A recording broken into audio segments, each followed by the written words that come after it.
the lesson number one is when somebody says they're going to go out on their own, I always say this. I say, look me in the eyes and tell me that for the next 6 months, you are going to say no to everything else. And this is something that somebody did to me. His name was Mike. After I resigned to go write my first book, he's like, Todd, look me in the eyes. And I'm like, yeah, Mike, I'm going to say no to everything. And he went on to explain that, listen, if you really truly believe that this is something you want to do, you have to be all in or you should be all out. Hello and welcome to the Randall O'Shea podcast, where honest conversations take the lead. Each week, we sit down with entrepreneurs, artists, thinkers, and change makers to unpack how they got from there to here and what they learned along the way. Real stories, no filters, lessons earned through experience, so you can take what's useful and leave the rest.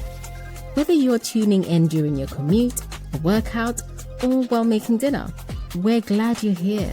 So take a seat, relax, grab a cup of tea, and join in the conversation. Now, let's get into this week's episode.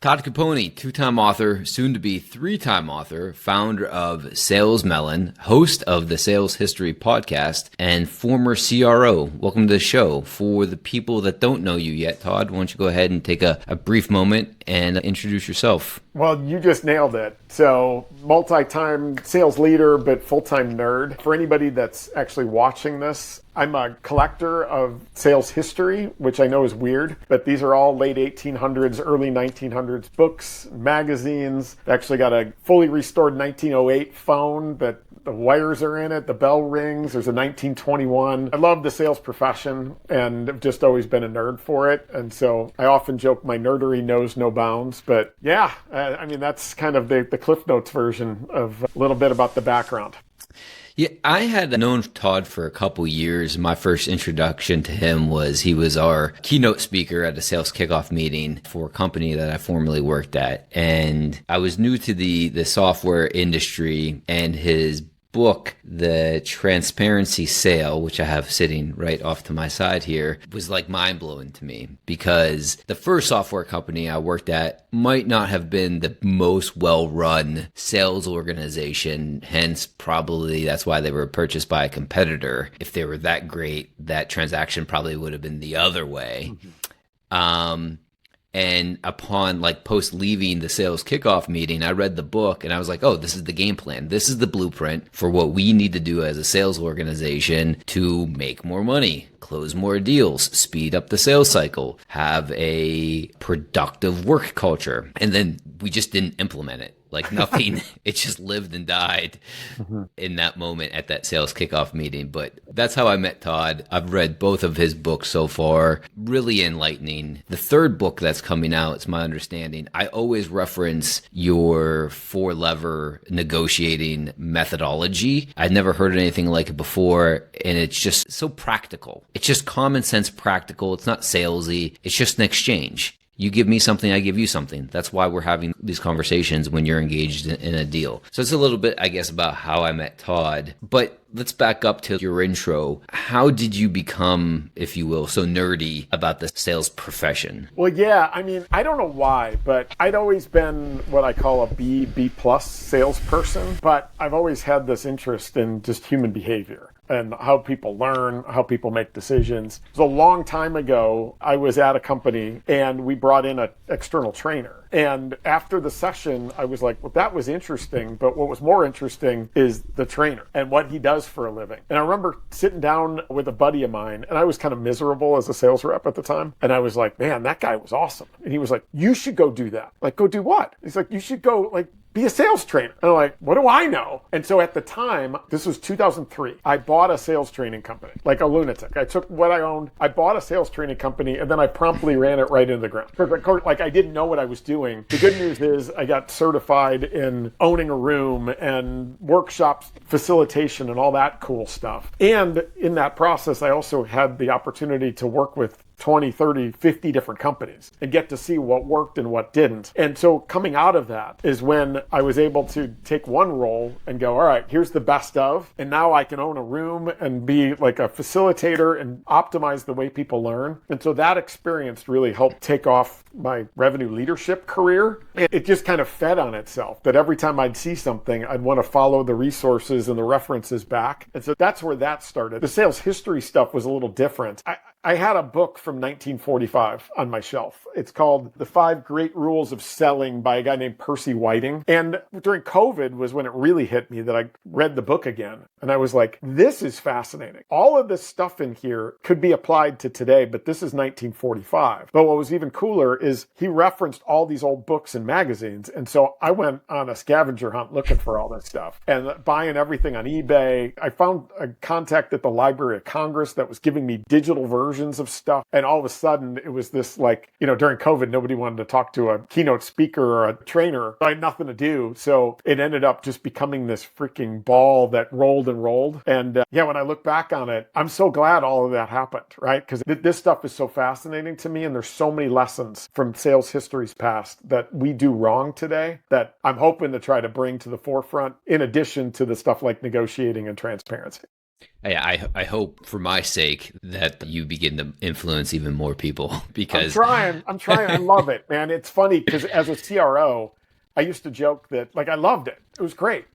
I think I had 7 different revenue leadership roles in my career. I love building teams and watching people grow and all that. This is so much more fun though, dude. My investment in Advil is at an all-time low. And I get to just like, my hobby is this. Yeah. And I get to turn my hobby into something that's actually helping revenue organizations. And I couldn't be more blessed by that. That's awesome. One of the things I try to do for my benefit and any listeners is draw out some themes, right? From the conversation that we're having. And the one I've identified so far is 2003, you bought the sales training company, ran it into the ground, and it's 2025 now. So we got some gaps to make up. But I'm assuming that the experience and lessons learned along the way of buying that company, running it into the ground, had led to your success between 2003 to, before you started speaking at sales kickoff meetings. So maybe walk me through a little bit about lessons learned, if my assumption's sort of correct, and what you did in the interim. Well, yeah, it's funny. Back in 2003, my buddies, a lot of them were going out and getting their MBA.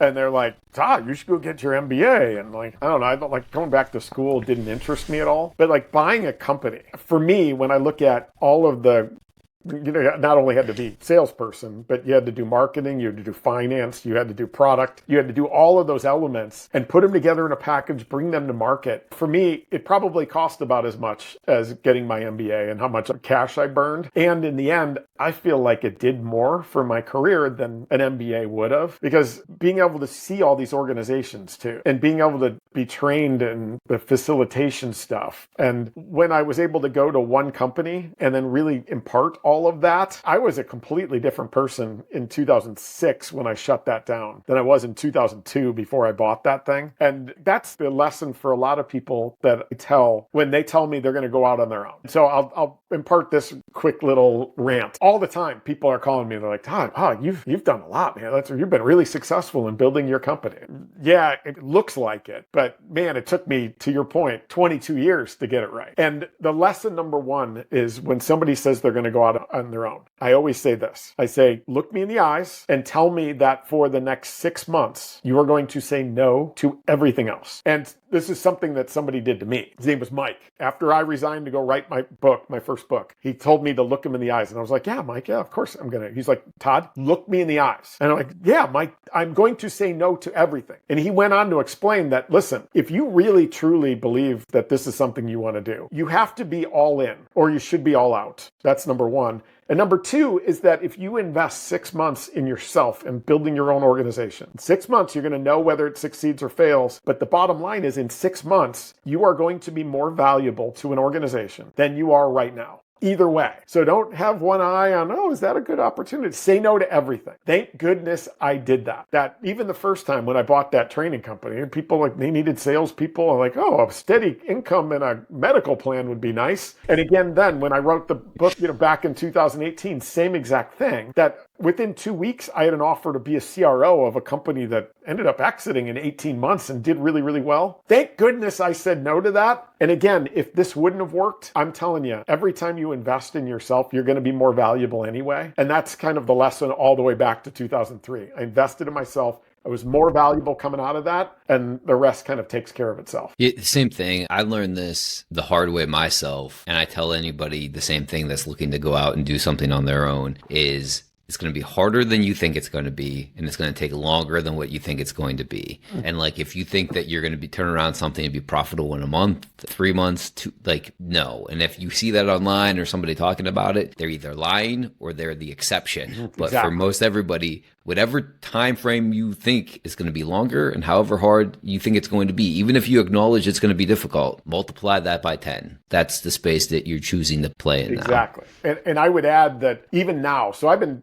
doing this now for this is my 8th year. It's still a roller coaster. I mean, it's still really hard to look beyond 4 or 5 months and know that you're still going to have revenue coming in. And like, that kind of is the one crazy part. All the other stuff is awesome. Right? But it's constantly a roller coaster. I mean, so the book came out late 2018. 2019, I was like, I'm going to try this for a while. Like, the book probably suck. I've never written a book. What do I know? And I'll go speak and I'll go teach and I'll go do some consulting for a while. Then I'll go get a job again. Well, it didn't turn out that way. 2019 was awesome. I was having so much fun delivering and all that. So end of 2019, beginning of 2020, I was like, I probably should be more intentional about what I'm doing. So I hired a coach to help me just kind of look at the business and go, how do you make this sustainable?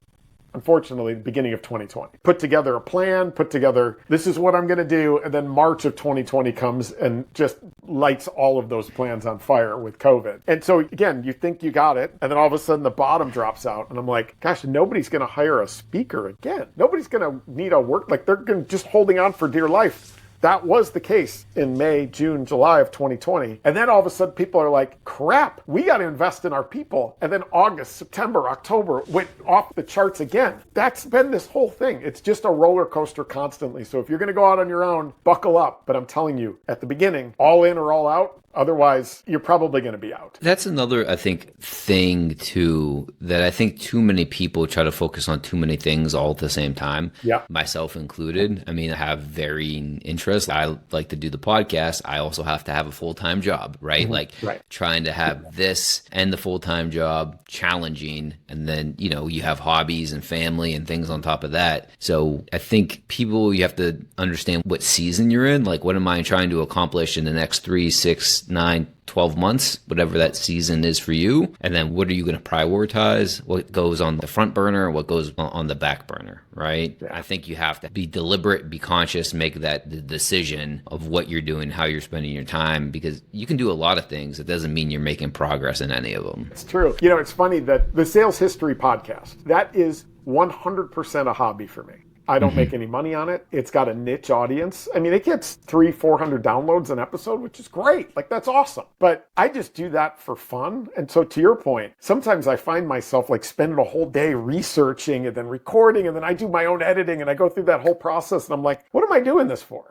But to your point, like, it feeds my soul. I love that. And then I all of a sudden find that there's elements of those things that I can apply to be not only better executing my own business, but also when I'm in front of an audience, pulling some of those quotes and some of those things that they did right that we do wrong to kind of up level the whole sales profession. So all the pieces kind of feed together a little bit. With my kids, there's things that they do. When you think about the way we as human beings make decisions, you see it in your kids. You see it in your family. It's just like your kids are just louder versions of adults, meaning you see their emotions more. And so I learn from every little element, whether it's family, whether it's history, whether it's what I'm doing, and it all comes together to hopefully make me better at what I'm doing.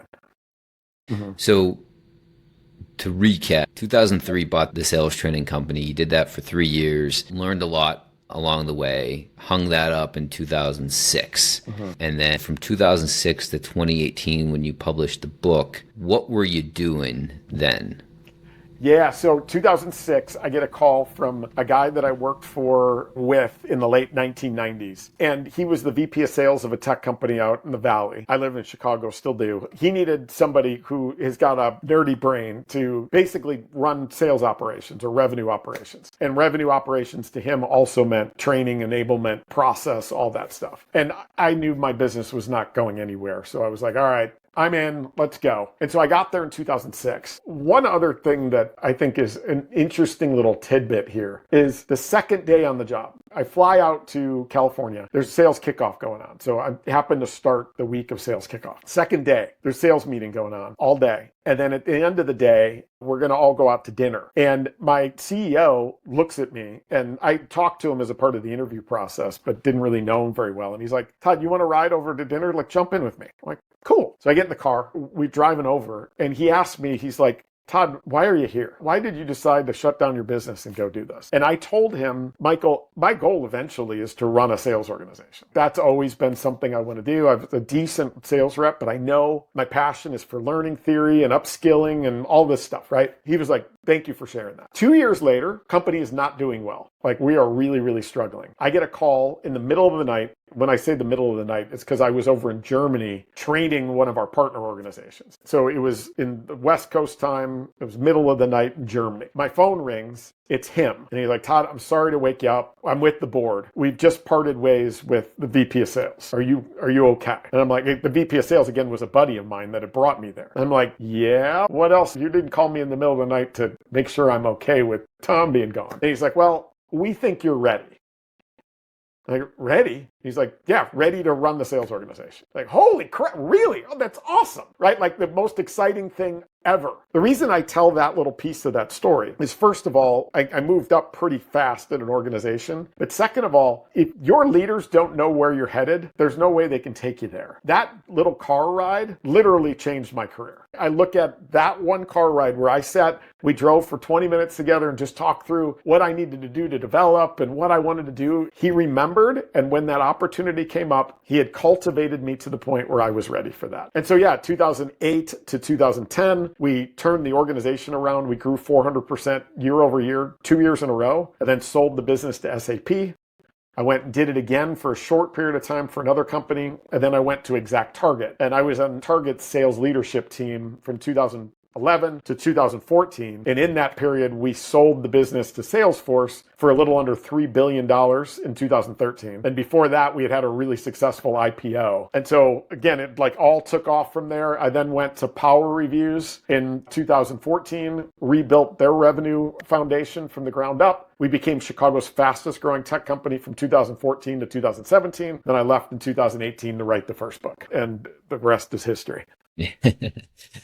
Circling back to when you were in revenue operations, right? And you were training enablement, you wore a lot of different hats. And then fast forward, you get the call a couple of years later if you want to lead the sales organization, which is what you wanted to do. When you were in revenue operations, did you know how to fix sales? I know it was your buddy, but did you see what was happening and think to yourself, well, if this was my show, this is what I would be doing, and I have a pretty well thought out hypothesis that it would work? Yeah, my ideas were a little unconventional, and I think today they're much more considered conventional. But again, that was a time when the sales was still kind of old school, 2008, 2007, 2006. There was some thing like that SVP of sales. I love him, one of my best buds. But yeah, he was really old school. There's ways that he handled the forecast. There's ways that he handled motivation that I'm 180 degrees from. Gotcha. I'll share one thing that I was very passionate about that I got a chance to implement that I believe made a big difference. I call it extreme firmographic focus sprints. Here's what I mean by that. At the time we were struggling. So the sales organization shrunk to, I think we only had 6 or 7 reps, maybe 8. So it was small. Each rep was selling to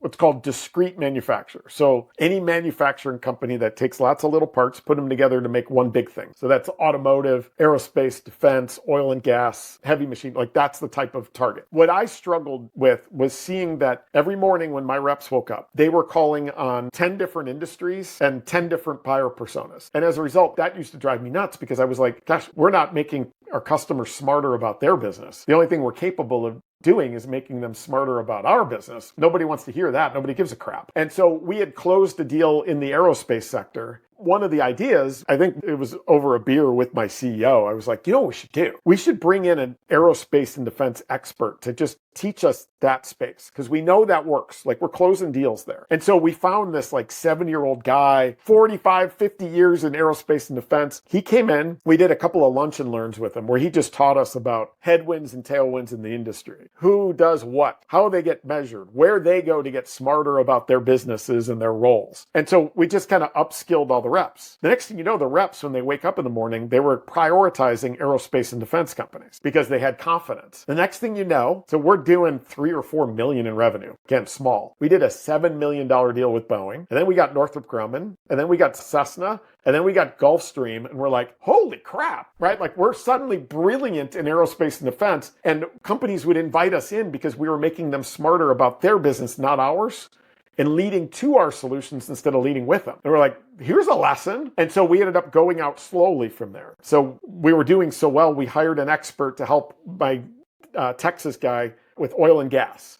Everything about oil and gas. And next thing you know, we're getting Halliburton and Schlumberger. And then we were like, all right, let's do automotive. And so we did that, and we got Visteon and General Motors. And like, the next thing you know, we're just going out slowly. That was a huge lesson that I took to every role, is that if our target is everybody that's got something other than lint in their wallet, we're doing it wrong. We've got an opportunity to do these sprints firmographically, become experts in that space, bring ideas. That's an old school methodology, right? Like, the outside salesperson was bringing fresh ideas to companies 120 years ago. Let's do that. And I swear that made a huge difference, not only in that role, but in every role. Everybody that's ever worked for me knows that I always say 3 words: no science projects. Like, no science projects. We know this works. Let's get really good at it, be experts in it. Even if our addressable market's wider, focus and move out slowly. And that's where the magic happens. Yeah. Noted. Lesson learned there for me.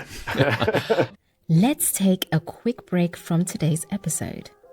If you're enjoying the conversation, take a second to like, follow, or subscribe wherever you're tuning in. We'd really appreciate it. You can also find us on Instagram at Randall O'Shea. That's RANDALLOSCHE.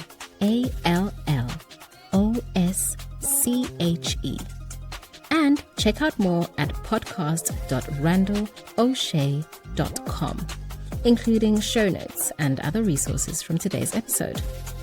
All right, back to the conversation.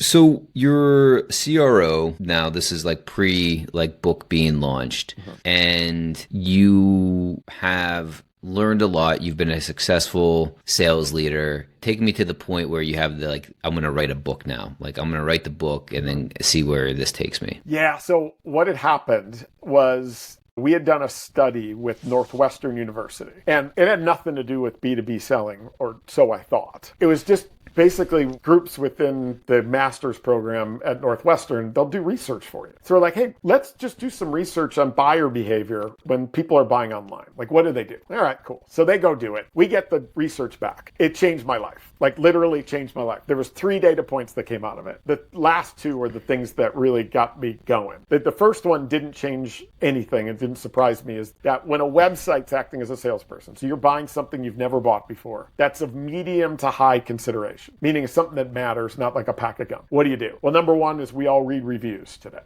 right? There was no surprise there. At the time, it was 96% of us will refer to reviews before making a purchase of substance. Here are the 2 that changed my life, though. The number 2 one was that almost all of us, it was 86% at the time, skip the 5-star reviews and read the negative reviews first. So we read the 4s, the 3s, the 2s, and the 1s first. And I was like, oh, that's interesting. And yeah, I totally do that. Everybody does that. All right, cool. The last data point was on a 5-star scale. When a product has an average review score between a 4.2 and a 4.5 out of 5, that's optimal for purchase conversion. Now, some categories skew higher, some skew lower, of course. But the point is that a product that has negative reviews sells at a higher conversion rate than a product that doesn't have any negative reviews. Like, a product that's got nothing but perfect 5-star reviews sells at the same conversion rate as a product that's got an average review score of around a 3.25, which sucks, right? Like, that's terrible. And so I'm reading that, and then my weird brain does what it always does, is to try to think, we've always thought this, but maybe we should be thinking this. And here was this. I had a whole sales organization in the B2B world, human to human selling, that has been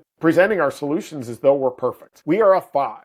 We are awesome, and our competitors are a 1. Are we actually doing a disservice to our buyers? Like, our buyers actually need the negative to process the positive. Our buyers, human beings, at a subconscious level, know that perfection does not exist. And until we can get at the truth, we cannot predict. And if we cannot predict, we do not buy, right? We don't purchase when we're convinced. We purchase when we can predict. And so I started noodling on this and looking around. And so I tried it a couple of times myself, this idea of, hey, when we go into a sales situation, can we actually lead with what we give up to be great at our core? Like what we're not the best at, what a competitor might be better at. If I was sitting across the Zoom or across the table, what would I not like about what we sell? Start with it.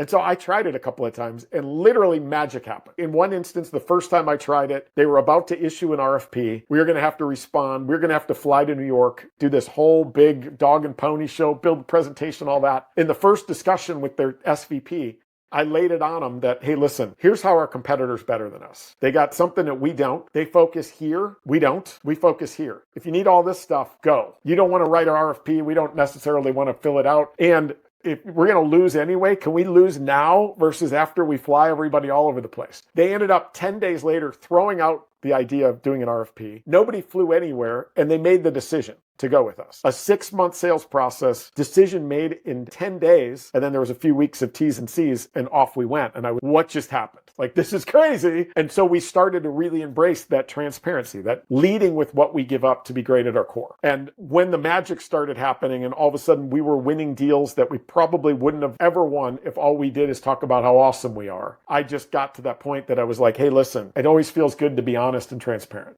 Right? Be a good human, of course. But the real news is it sells better. It retains better. It grows better. It leads better. It negotiates better. Being transparent in that way has magical impacts on every metric that matters in the sales organization. Can we not only make salespeople better at what they do, but improve our perception in the market, get us off the bottom of Gallup's annual ethical professions study where we scrape the bottom along with politicians? Like, wouldn't that be awesome? We should do that. And so that was what really inspired me. I got lots of books. I read lots of books. In many cases, I'm like, I could do a better job than this. Yeah. Here's my topic. Let's go try it. And I'm serious, Randall, when I say this. I did think the book would suck when I wrote it, right? Maybe it's imposter syndrome. I don't think so. I didn't know anything about writing a book. I just wanted to get the ideas out there, and then I'd go back to being a CRO again. And here we are. Yeah. Love that story. One, I think being transparent is just easier. It requires less brain calories just to like have a conversation like you're a human being with another human being. And it qualifies deals in, like you said, in or out quicker. I don't want to waste my time talking to somebody who's not going to buy because they prefer the vendor they already have or a competitor of ours. Like,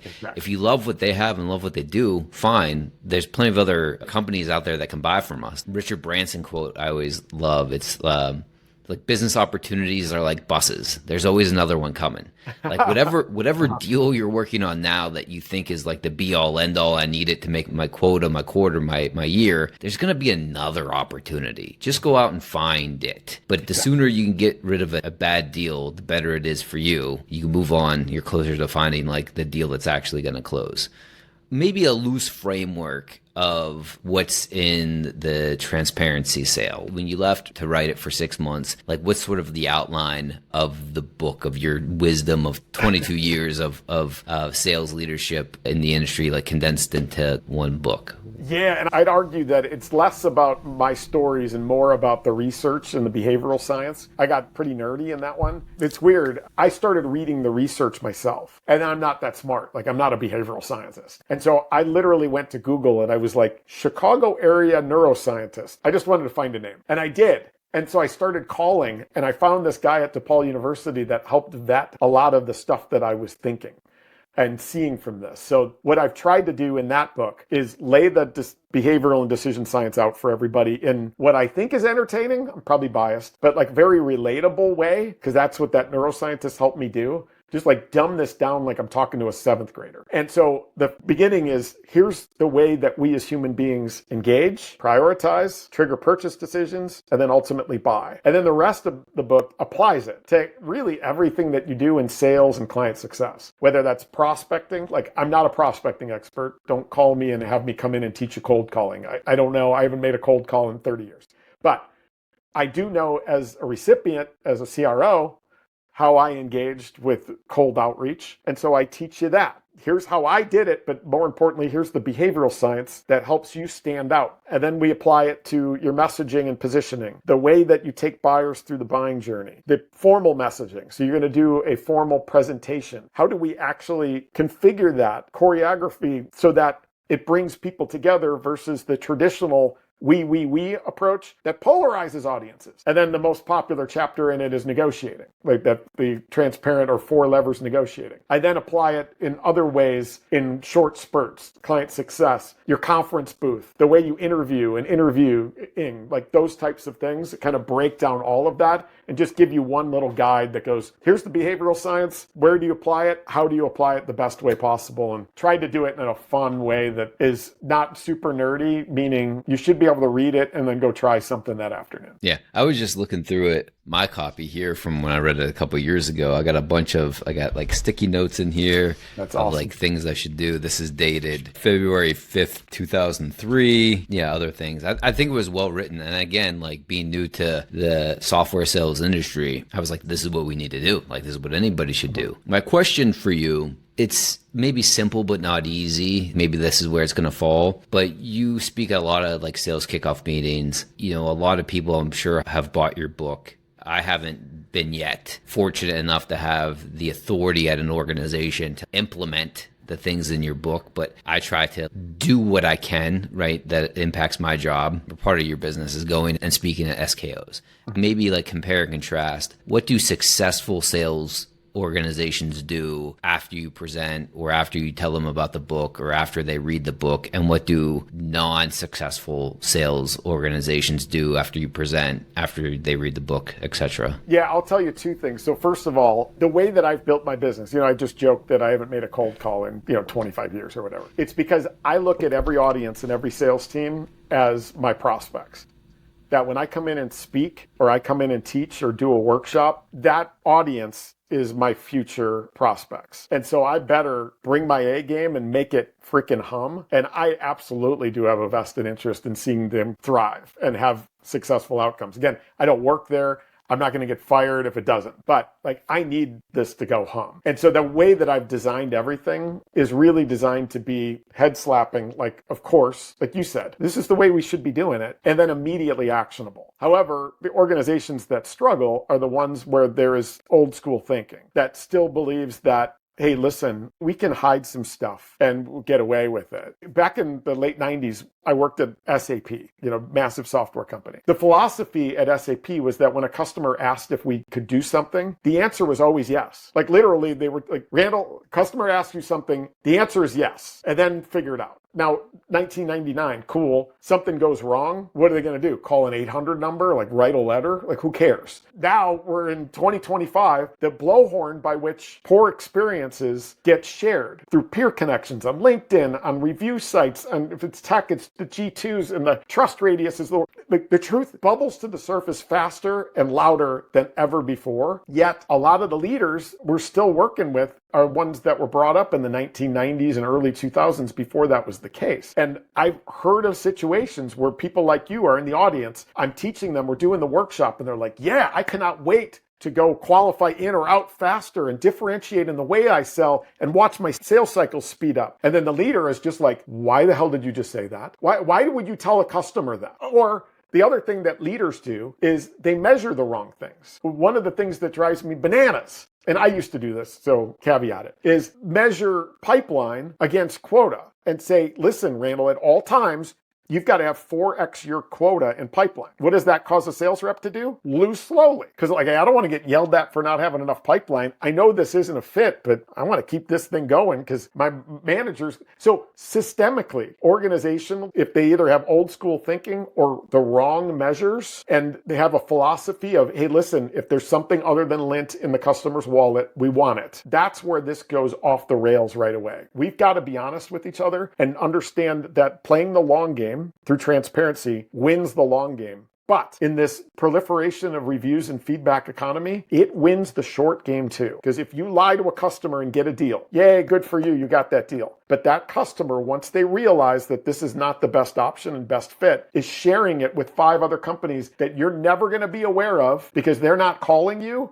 They're not engaging you. So there's this like silent prospect list that you never get to hear because you lied. But the philosophy is, well, we won. We got that deal. We hit our quarter. The long game wins the long game, but it wins the short game too in this economy. And any organization that doesn't think that way isn't going to implement this stuff successfully. I remember a moment when I was at the SKO where you presented at, and our CRO was in the audience, and obviously you were hired to speak there, and the two of you had differing opinions on something. I forget what it actually was, and you had given your point during your talk, and everybody's still in the audience, and you're still like presenting, and then he answers a way that he shouldn't have answered in opposition of what your point was. And we're going to couch that and talk about it later during the executive leader meeting. I guess I should have known at that point that we wouldn't be successful in implementing it. What do you think, like the successful organizations that do implement it, what does a good implementation of the transparency cell look like? Well, yeah, I mean, the negotiation program that I teach is so easy that it almost becomes sticky instantly. And that's why I'm writing this 3rd book, is because it's such an easy framework to build trust, to discount less, to forecast more accurately. I teach an organization that, and the reps are like, I got it, I can go use it. And even if the CRO is against it, it still goes. I literally just had that happen. It wasn't the CRO was against it, but the CRO did not agree with the importance of the different elements. Yet the reps went out and got it, and they were crushing it. They're discounting less. Their deal values are going up. Their renewals are going up, and they're like, there. So like that's a successful one. When you think about the transparency pieces, again, when you think about this idea that hiding something that could be relevant requires extra brain power and doesn't feel very good, I think that any organization that just embraces the humanness of being a transparent seller and understanding that our buyers buy when they can predict, not when they're convinced, those are the organizations that get it and they become successful. I'll tell one story here. One of my clients was in the antivirus space. So they're selling antivirus technology. They were in a space that had 55 other competitors that basically did the same thing. The reason I say that is that there was an analyst that did an analyst report of the 56 antivirus technology vendors. Every company, when you go to their website, is basically saying that they do the same, like endpoint protection, like all that stuff was almost exactly the same. This one company was winning, and they were winning consistently. And that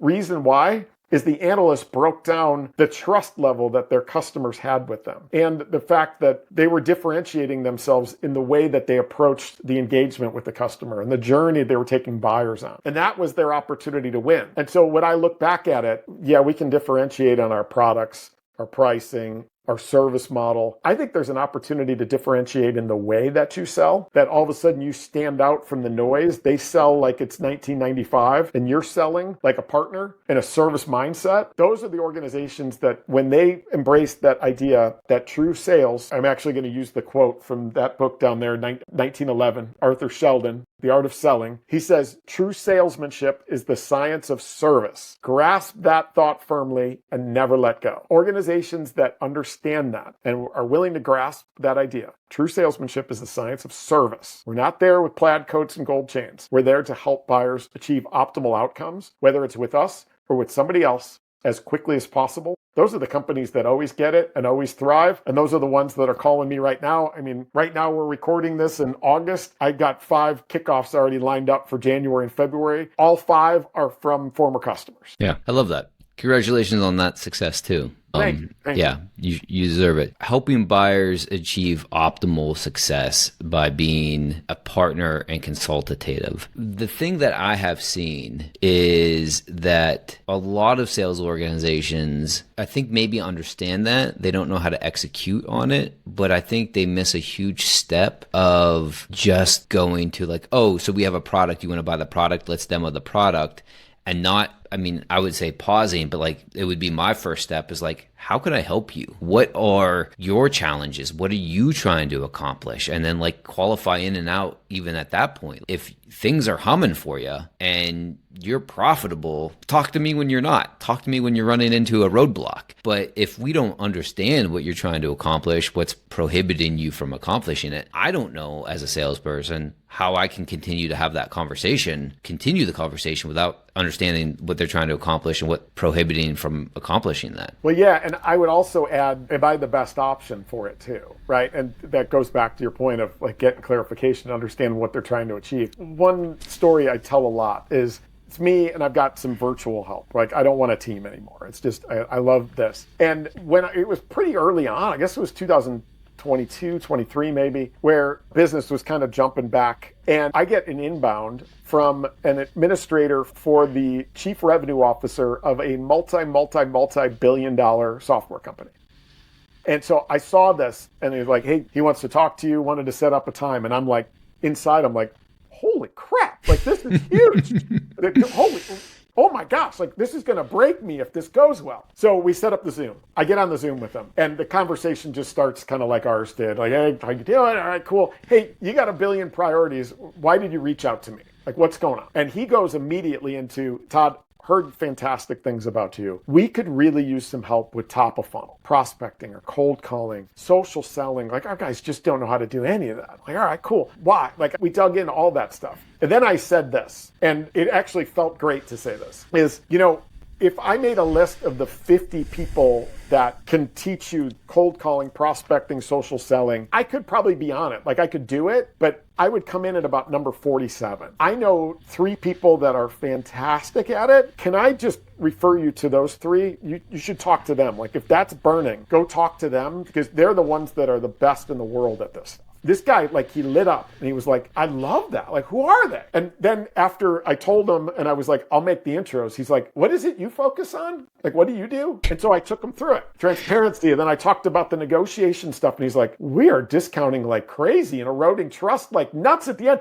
We could use that too, Todd. And so I ended up doing an engagement for their whole e-commerce platform division of their organization as a result of that. Literally trying to qualify out. Because again, my goal and my role is to help them achieve optimal outcomes, whether it's with me or with somebody else, as quickly as possible. And when I did that, it built trust and it wound him around to me anyway. And so we got to get out of this idea that if they want something we sell, then we should sell it. Well, no, we need to understand optimally, are we the best choice for them? And if we're not, we got to be honest with them. And I'm telling you, trust trumps features all day long. Yeah, I'm going to have to listen to this when it's done because you have a few zingers that I was like, I should write that down. So back to like the transparency sale and the 4 levers of negotiating. I thought that that was most impactful. For one thing, like I've switched industries. I used to be in banking, finance, wealth management, and negotiating really wasn't a thing. When I got into software and I found out that we had like a list price that was $30,000, but we would discount it down to 90%, 98%. I was like, what are we doing? And if that's what we always sell it for,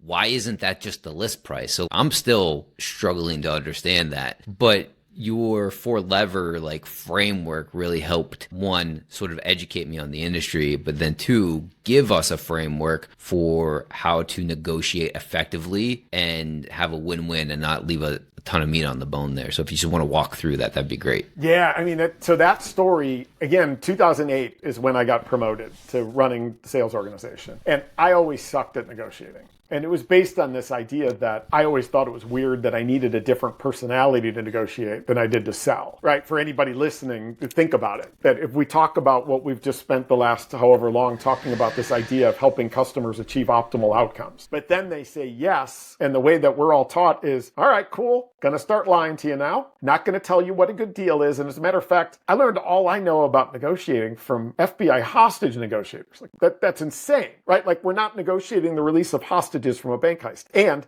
the traditional approach to negotiating is focused on our outcomes, not yours. That felt wrong to me.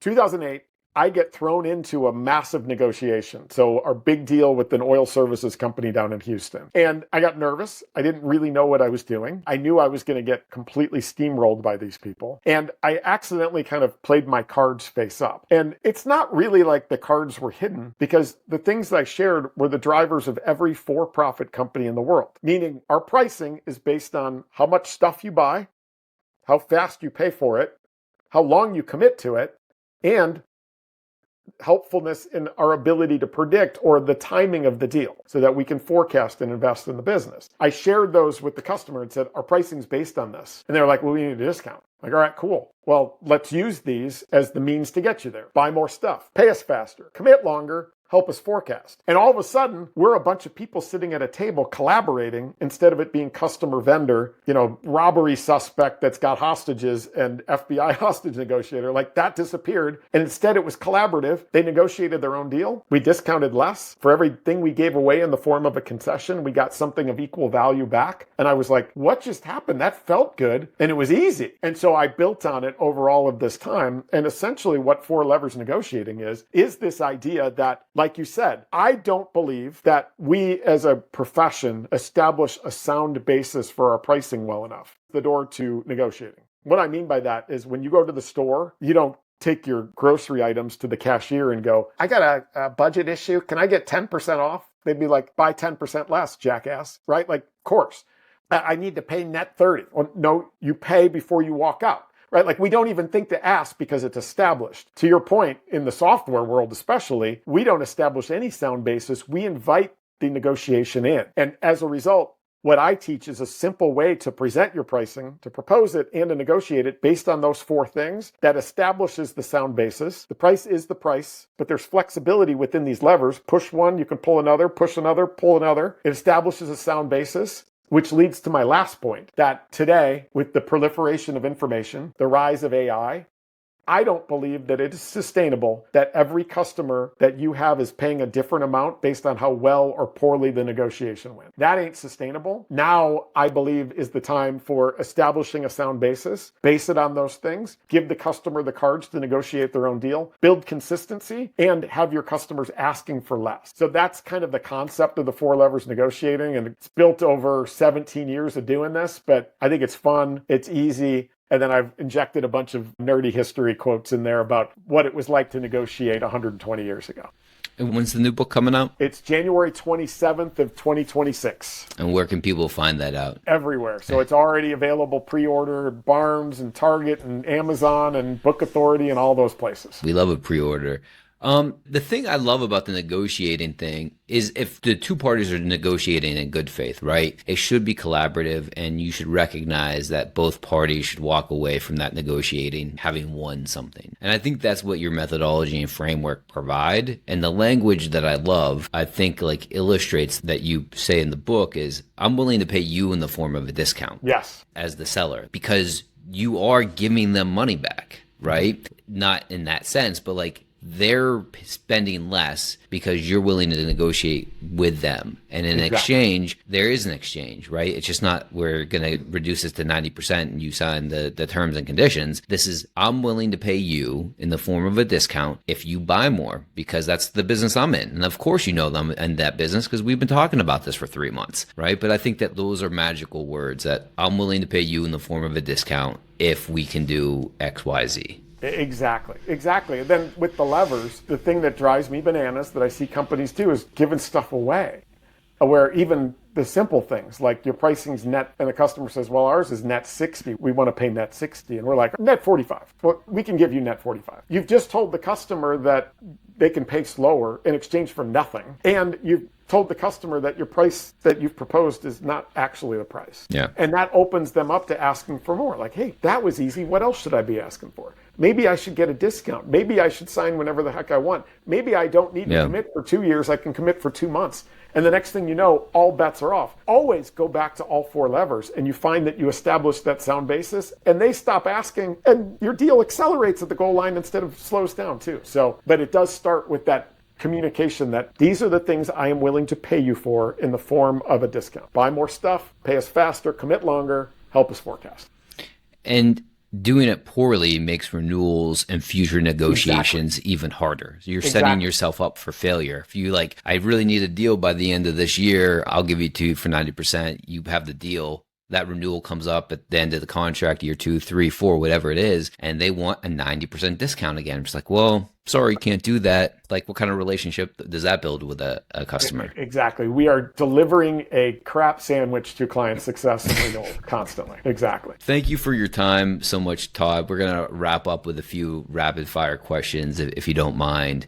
A couple questions I always like to ask the guests. What was the most influential book you've ever read? Oh, man. So I don't read current books. I only read books that are 100, 120 years old. But I will tell you, this is a common answer, but I remember back in 2011 when the Challenger sale came out. I don't know, there was something about that book that just changed my perspective on what our responsibility is as a salesperson. That we're there to teach and to make our customers smarter about their business, not ours. I beat the crap out of that book. Tabbed, bunny-eared or rabbit-eared, whatever. And I went to a retreat with, Brent Adamson. And I got so nerdy into that. And I was like, this is cool. I became the Challenger expert at Exact Target and teaching everybody there all the elements that I could. That to me felt like a book that really changed my perspective and laid the foundation for all the nerdiness that's added on in the last 14 years since that one came out. Excellent. And next question is, what advice would you have for your younger self, and whatever age or version of your younger self you want that to be? And it's not necessarily framed as regrets, but what's maybe some of the pivotal life lessons that you've learned that you just wish you would have learned them sooner, or, things you might worry about now that you wouldn't have wanted to worry about then? Yeah, I think I could probably sum it all up in, even when things get crappy, they're all leading to something, right? I got laid off in 2001 when I was at the top of the Dunning-Kruger curve, meaning Dunning-Kruger is when you have success like I had in 1999. I was 800% of my number. And I thought, I'm the greatest salesperson on the planet. And then 2000 hits and the bubble bursts. But I'm in that Dunning-Kruger high confidence, low competence. And then all of a sudden, 9/11 happened, the bubble burst, I get fired, and I'm completely lost. And I'm like, this is miserable. I go glom onto a couple of jobs and trying to find myself. And I was miserable from 2001 to 2003. At the time, you could all hope is lost. Well, it's amazing. All of that fed me going and buying that company, and then running that into the ground, and then getting out, right? It's a long way of saying that even the down times, just look for the lessons that can be learned in there and use those as your little mini MBAs that get you to where you're wanting to go. Because right now, I'm in my 50s. I'm the happiest I've ever been. I might be the healthiest I've ever been too. And there was a lot of crap that happened along the way that got me here. So look for those lessons along the way, and they're all feeding to something. Yeah, I like it. There's Ryan Holiday is an author. He's a Stoic. He writes books about Stoic philosophy. He has a book called The Obstacle's the Way. Yes. Yeah, I've read the book, I've listened to it on Audible, and he has a bunch of great stories in there to illustrate the point, but the obstacle is the way. You have a challenge today, but if you work through that challenge, you're going to get to the other side, and the joy, the happiness, the success, the money is on the other side of that challenge. Yeah, that's a good way to look at it. Let's see. And where can people go find you if they want to connect, hire you to speak at their SKO? Where are you located at? Yeah, toddcaponi.com is the easiest place. It's got lots of nerdiness, articles, videos, podcast links, all that stuff, but you can reach out to me there. It's got information about the keynotes, the workshops I teach. both the customer-facing teams and to revenue leadership. I'm on LinkedIn. I share a lot of my nerdery there. And then check out the Sales History podcast if you just want 14 to 20-minute little dumps on different historical elements of the sales profession. I pick a topic, I go deep, and then I share it in a little monologue for you. And again, it's my outlet, but people really seem to love that. We'll note all of those, share links in the show notes in the description of whatever platform you're listening to this on. But Todd Caponi, thank you so much for making time for me today. It was a great conversation as always. Love hearing about your journey, your success, what led to authoring the books, and looking forward to your new one coming out. Thank you. It was great being here. And that wraps up today's conversation on the Randall O'Shea podcast. Thanks again to our guest for sharing their time, knowledge, and lessons with us. If the episode brought you any value, the best way to support the show is to follow or subscribe on your favorite platform. That helps us reach more people like you. You can also visit podcast.randallocshea.com for blog posts, full transcripts, and other episode resources. Thanks for tuning in. Until next time, stay sharp, stay curious, and keep moving forward.